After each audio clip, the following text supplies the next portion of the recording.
A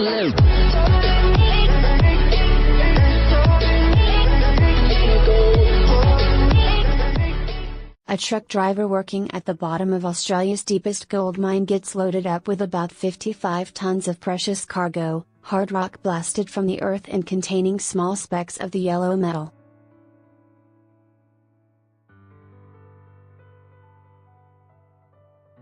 For every ton trucks cart to the surface there might be only 7 grams of gold, the equivalent of about 1 teaspoon.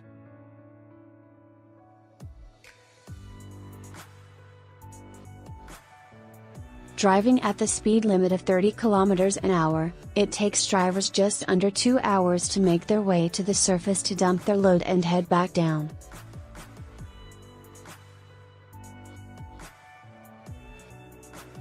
This is Gwalia in Western Australia's remote northern goldfields. Today, it is the deepest trucking mine in the world and can trace its history back to the 1890s when former US President Herbert Hoover was mine manager.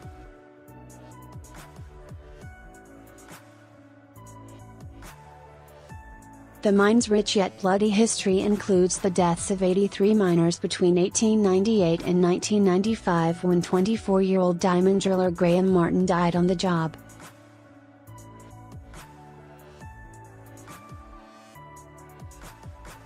Photo: a truck on its way back to the surface. ABC Goldfields aspirants, Jared Lucas. Since its discovery in 1896, Gwalia has produced more than 5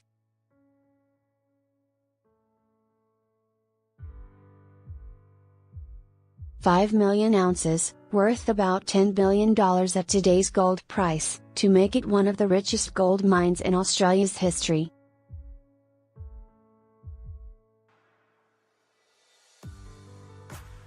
The mine's name can be traced back to its Welsh heritage with former owners, Sons of Gwalia, translating to Sons of Wales.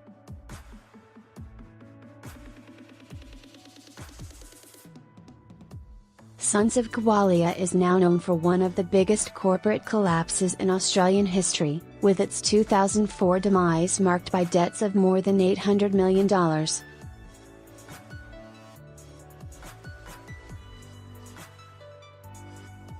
Since Melbourne-based St Barbara took over ownership and restarted mining in 2008, there have been gold price crashes, skills shortages and a once-in-a-generation mining boom.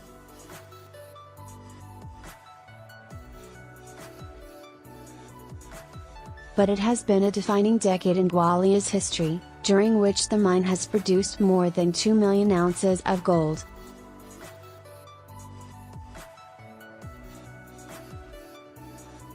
Modern miners reaching new depths today. Mining at Gwalia has reached a depth of 1,660 meters below the surface and the plan is to reach 2,300 meters by 2031.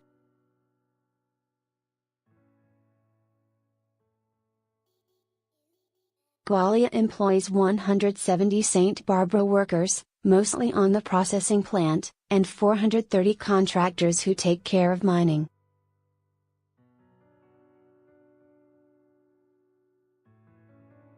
Modern mining techniques have replaced the original wooden headframe and shaft, which was saved and now forms part of a museum alongside the old mine manager's accommodation, known as Hoover House.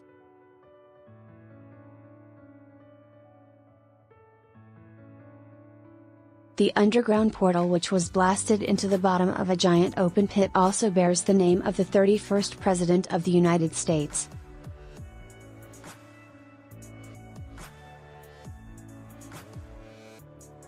Truck drivers wind their way up the Hoover Decline, a rocky road spiraling through the earth which is nearly 12 kilometers long.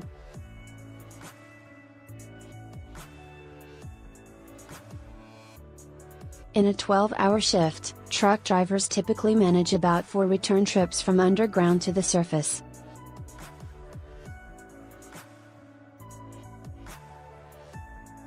Temperatures at the bottom of the mine are close to 30 degrees Celsius, the humidity levels are on par with Australia's hottest tropical destinations and long shifts make it a tough slog for miners.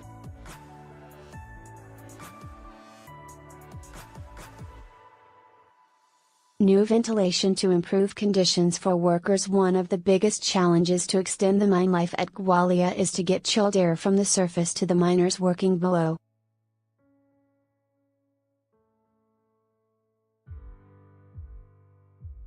That is why $80 million is being spent to improve the mine's ventilation, including sinking large new shafts to reach the deepest parts of the mine.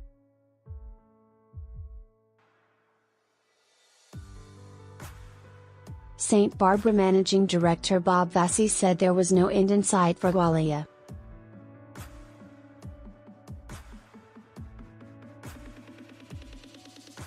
This mine made over $250 million last year, so if you're that strong you want to be doing it for longer, he said.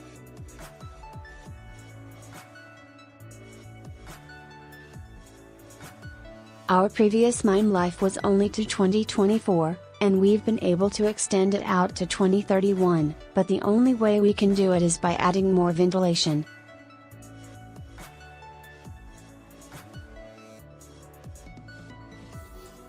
We're already looking at going down to 2,300 meters below surface, so we're setting ourselves up for a long future here.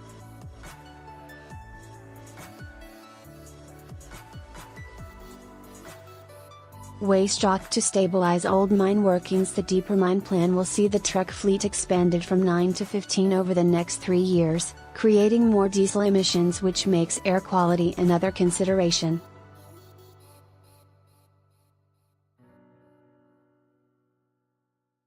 Another challenge at Gwalia is the amount of waste rock being carted to the surface.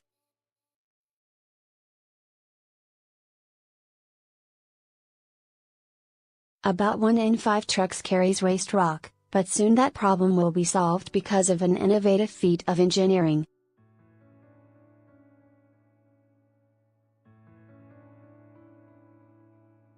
At 1,420 meters below the surface, a $20 million project to crush waste rock, mix it with cement and backfill into old workings is nearing completion.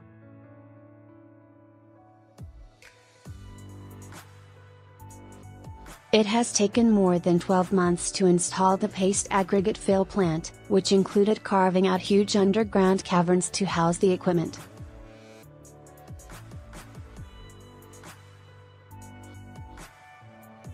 If we can crush it and mix it underground, that keeps the mine stable by filling up the old workings and saves us having to truck it to the surface, Mr. Vassie said.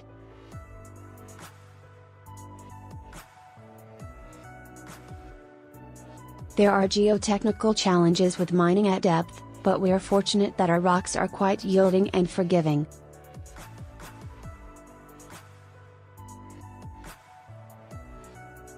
As long as we mine to a very set sequence and we don't get out of step, we don't create too many geotechnical or rock condition issues, unlike our neighbors in Calgary who have to watch that a lot harder.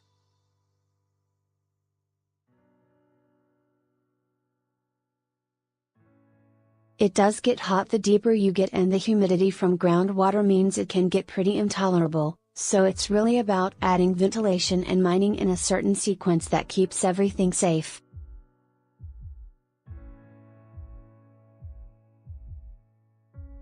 Precious metal kept under high security. The ABC was given rare access to film a gold pour at Gwalia.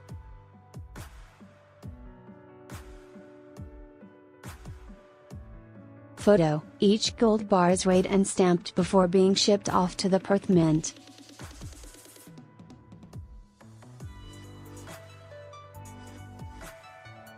ABC Goldfields Aspirants, Jared Lucas, the 14,113-gram bar produced was worth about $850,000 at today's prices, good enough to buy a house in Sydney or Melbourne.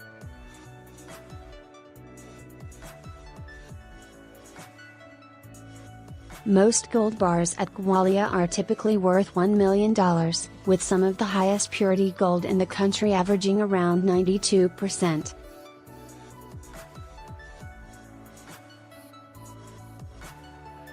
All the bars are shipped off to the Perth Mint for further refining. The jaw-dropping value of the precious metal is underlined by the high levels of security at gold mines.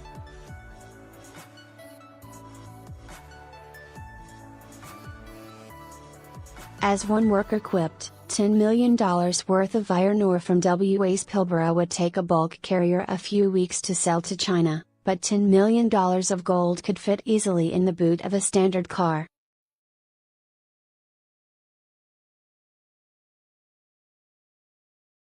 Golden days at Gwalia. Far from over. The big question for Gwalia is whether mining can go beyond 2,300 meters. The deepest mines in the world are in South Africa, where shafts are approaching depths of up to 5,000 meters.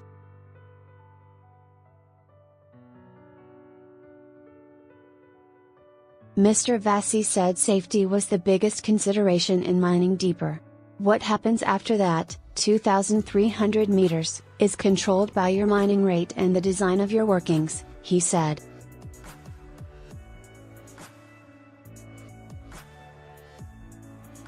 There's a lot of things we can do to potentially go deeper than 2,300 meters, but it might create a change that might drop our mining rate, so they're the sort of things we have to balance.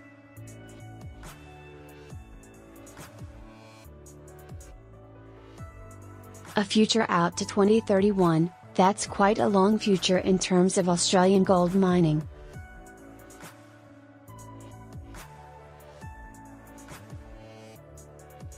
We're also drilling what we call under the head frame, looking for old historic workings, so we're drilling to look for potential parallel mines where we can use the same infrastructure.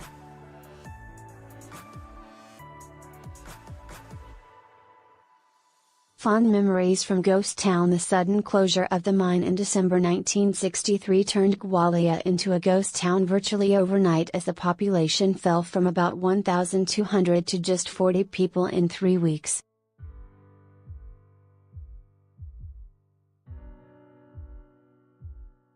Terry D. Masson blew the final whistle at Gwalia, and he kept it as a memento.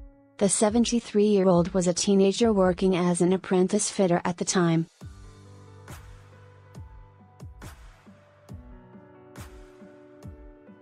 The first time I went underground I was bloody terrified, he said. And I mean black, there was nothing, so I turned that light on pretty quick, I can assure you.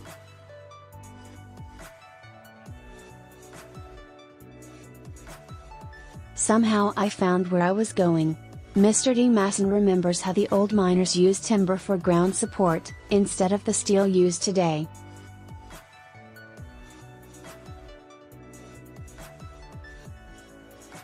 For every ton of ore that came out, there was a ton of timber that went into the mine to hold it up, he said.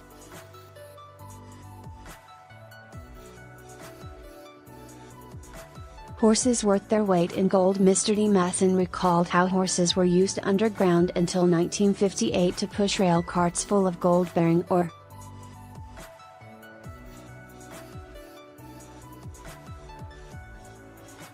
They were kept underground constantly, until they were eventually replaced by motorized carts.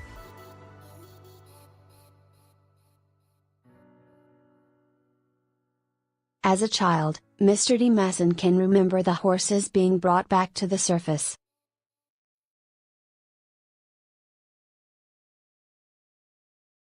They brought them all out and stabled them in a paddock and put bags on their head, so they could slowly introduce them back to the light, he said.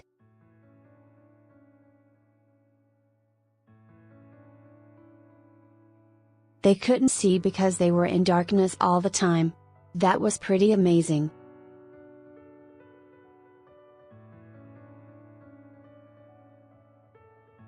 I saw them come out, I was only a kid then. The old-time miners made it about a kilometer below the surface using handheld tools and eventually handheld mechanized drills, known as air legs, for their use of compressed air.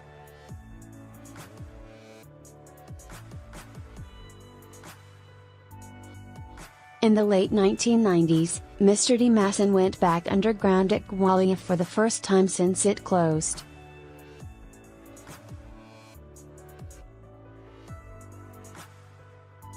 It was exactly the same as we'd left it 35 years before, he said. The tools were still hanging on the board and you could still smell the grease.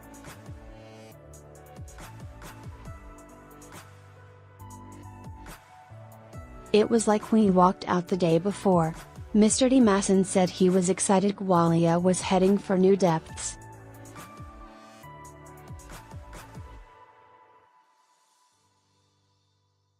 You think about the price of gold in our day and it was nothing in comparison to what it is today, and the amount of dirt that they shift compared to what we did is huge.